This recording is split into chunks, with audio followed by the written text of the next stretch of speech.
차가운 음료가 정말 몸에 해로울까?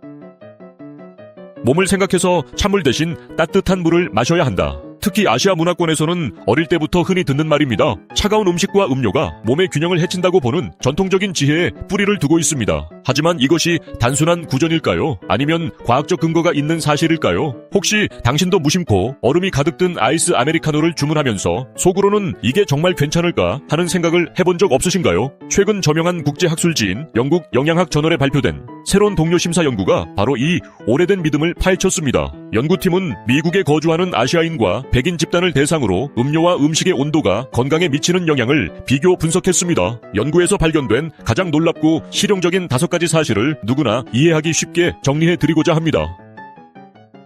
가장 놀라운 발견은 차갑거나 뜨거운 음료가 건강에 미치는 영향이 아시아인과 백인 참가자 그룹 사이에서 뚜렷하게 다르게 나타났다는 점입니다. 이러한 핵심적인 차이는 다음과 같이 요약할 수 있습니다. 아시아인의 경우 차가운 음식과 음료를 더 많이 섭취할수록 불안, 불면증, 복부 팽만감과 같은 부정적인 건강 문제와 연관성이 높았습니다. 백인의 경우 뜨거운 음료를 더 많이 섭취할수록 우울감, 불면증, 가스 증상이 감소하는 긍정적인 건강 효과와 연관성이 높았습니다. 연구진은 전반적으로 아시아인과 백인 참가자 모두의 결과는 차가운 섭취가 더 해롭고 뜨거운 섭취가 더 유익하다는 우리의 가설을 뒷받침합니다. 그러나 차갑거나 뜨겁거나 혹은 두 가지가 결합된 효과에 대한 민감도는 인종 그룹에 따라 다를 수 있습니다.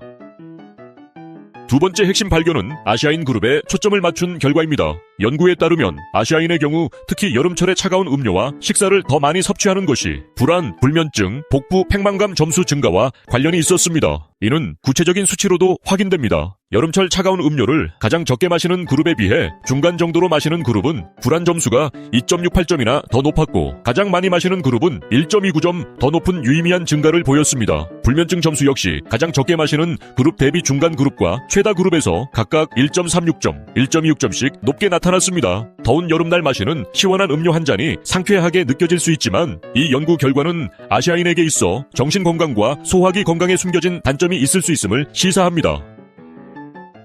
반대로 백인 참가자 그룹에서는 정반대의 현상이 관찰되었습니다. 백인의 경우 뜨거운 음료를 더 많이 섭취하는 것이 더 나은 건강 결과, 특히 우울감 점수가 낮아지는 것과 뚜렷한 연관성을 보였습니다. 이러한 경향은 연중 내내 일관되게 나타났지만 특히 여름에 그 효과가 더욱 두드러졌습니다. 예를 들어 여름철 뜨거운 음료 섭취량이 가장 많은 그룹은 가장 적은 그룹보다 우울감 점수가 1.96점 낮았고 겨울철에도 1.73점 낮은 효과를 보였습니다. 또한 뜨거운 음료를 많이 마시는 것은 이 그룹에서 불면증과 가스 증상을 줄이는 데도 도움이 되는 것으로 나타났습니다.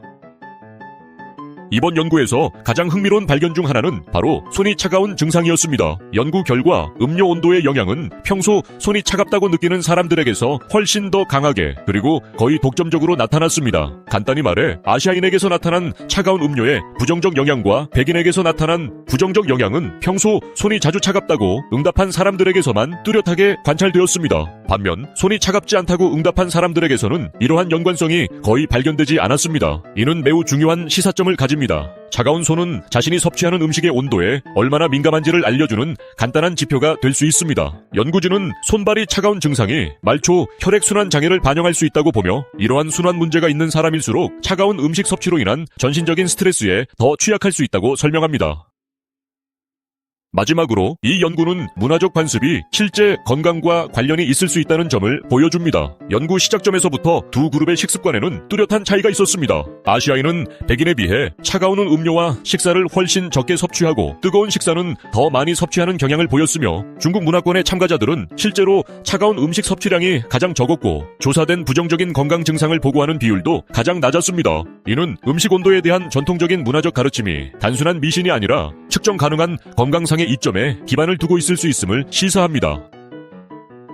이 연구는 우리가 매일 마시는 음료와 음식의 온도가 생각보다 훨씬 중요한 식습관 요인일 수 있다는 점을 분명히 보여줍니다. 그 영향은 개인의 인종적 배경이나 손이 차가운지와 같은 생리적 특성에 따라 달라질 수 있습니다. 이 연구의 가장 희망적인 메시지는 바로 온도가 우리가 직접 통제할 수 있는 식습관이라는 점입니다. 만약 당신이 특별한 이유 없이 불안하거나 잠을 설치거나 속이 더부룩하다면 오늘부터 마시는 음료의 온도를 바꿔보는 것이 예상치 못한 해결책이 될 수 있습니다. 다음번에 음료를 마실 때 당신의 건강을 위해 그 온도를 다시 한번 생각해 보시겠습니까? 오늘 영상이 유익했다면 구독과 좋아요 부탁드립니다. 다음엔 더 유용한 과학 정보로 찾아올게요. 궁금한 식품 이야기였습니다. 감사합니다.